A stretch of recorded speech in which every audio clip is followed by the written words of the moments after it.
Iran শুরুতে শিয়া রাষ্ট্র ছিল না। ইরানে ইসলাম আসে 636 সাল নাগাদ, কিন্তু ইরান শিয়া রাষ্ট্রে পরিণত হয় 1501 সালে। এতদিন সুন্নি ছিল। ঠিক কি ঘটেছিল? 1501 সালে শাহ ইসমাইল ইরানের সাফাভিদ সাম্রাজ্য প্রতিষ্ঠা করেন। তখন তার বয়স ছিল মাত্র 14 বছর।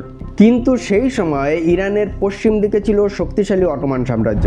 অটোমানদের ইরানের ওপর নজর ছিল, কিন্তু প্রবলেম হলো অটোমান সাম্রাজ্যের শাসক ছিলেন খলিফা, আর খলিফা ছিলেন সুন্নি ইসলামের সর্বোচ্চ নেতা। শাহ ইসমাইল চিন্তা করলেন, অটোমানরা যদি ইরান আক্রমণ করে তাহলে ইরানের সাধারণ মানুষ হয়তো ধর্মের কারণে সেটার বিরোধিতা করবে না। সেই জন্য তিনি চাইলেন ইরানের আলাদা ধর্মীয় আইডেন্টিটি তৈরি করতে। তিনি ইরানকে শিয়া রাষ্ট্র ঘোষণা করলেন। সবাইকে বললেন, হয় শিয়া হয়ে যাও, না হলে দেশ ছেড়ে চলে যাও। ইরাক, লেবানন থেকে শিয়া ধর্মগুরুদের নিয়ে আসা হয়। আলাদা শিয়া মসজিদ তৈরি করা হয়।